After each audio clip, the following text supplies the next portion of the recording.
தமிழில் முதல் பக்தி சேனல் சாய் டிவி.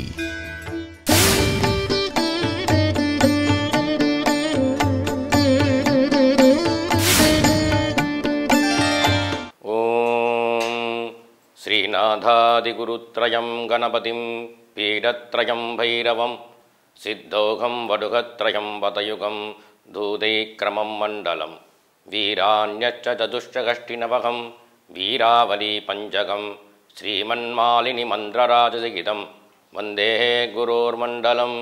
குரு பிரம்மா குரு விஷ்ணு குருதேவோ மகேஸ்வரः குரு சாட்சாத் பரபிரம்ம தஸ்மை ஸ்ரீ குரவே நமः.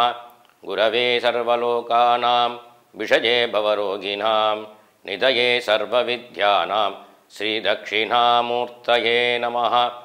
சாந்தம் தாந்தம் தபோனிஷ்டம் சாந்தானந்தகுரோத்வகம் பஜாமி யமினாம் ஸ்ரேஷ்டம் அவதூதம் மகர்நிசம் சர்வதேவகிருதாவாசம் சர்வலோகநமஸ்கிருதம் கிருபாவதாரம் லோகேஷ்யாः அவதூதம் உபாஸ்மஹே.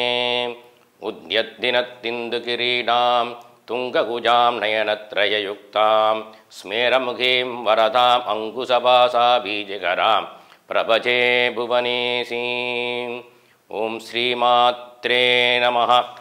ஓம். தசமகா வித்தையில் முதலானவது காளி வித்தை. இவள் பத்ரகாளி, தட்சிணகாளி என பரவலாக உபாசனை செய்தாலும் வங்கம், ஆந்திரம் மற்றும் காமரூபத்தில் பல காலமாக வழிபட்டு வருகின்றனர்.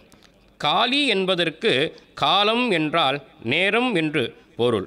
பரம்பொருளால் படைக்கப்பட்டாலும் பரம்பொருளானது காலத்திற்கு உட்பட்டதாகவே காட்சியளிக்கிறது. அந்த சமயம் பரம்பொருளின் சக்தியே காளி என்று பெயர். நமது அன்றாட வாழ்வில் காலத்தின் சம்பந்தம் இருந்தே இருக்கின்றது. இருந்தாலும் நாம் காலத்தை வெல்ல முடிவதில்லை. அதுவே நம்மை வெல்கின்றது. காலத்தின் ஓட்டத்தில் நாம் ஜீவனற்று மரணத்தை அடைகின்றோம்.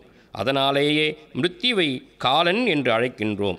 அப்பேற்பட்ட காலனான யமனை ஜெயிக்க காலகாலனான ஈஸ்வரனின் சக்தியாக காளியை வழிபட்டு மிருத்யுபயம் போக வாழலாம். காளியானவள் உலகின் மாறுதலை தருபவள். ஜீவன் முக்திக்கு அவளின் அருள் நமக்கு தேவை. காளி மிகவும் சுறுசுறுப்பாகவும் உக்கிரகமான தேவதை, பயமற்றவள்.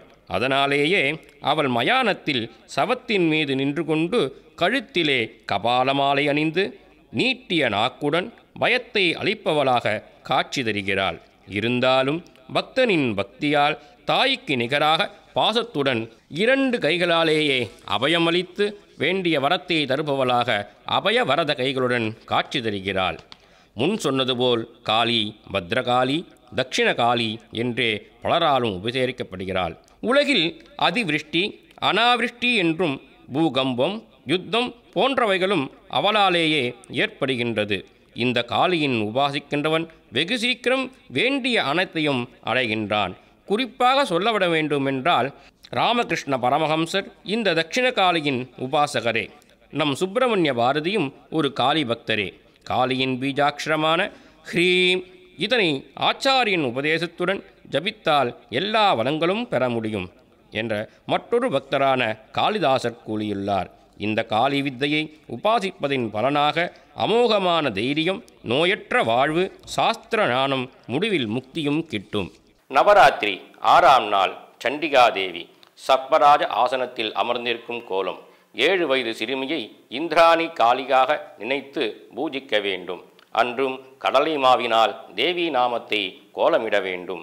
பாரிஜாதப்பூ, விபூதி பச்சை, செம்பருத்தி போன்ற மலரினாலே அன்னையை வணங்குவோம். தேங்காய் சாதம், தேங்காய் பால் பாயசம், ஆரஞ்சு பழம், மாதுளை, பச்சை பயிறு சுண்டல் போன்றவற்றால் நைவேத்தியம் செய்து அன்னைக்கு படைக்கும் பொழுது அன்னை ஆனந்தம் அடைகிறாள். அன்றைய தினம் நீலாம்பரி ராகத்திலே நாம் பாடலை பாடலாம். இதனால் நமக்கு வழக்குகளே வெற்றி கிடைக்கும். கலைமகள் நமக்கு அனுகிரகம் செய்வாள்.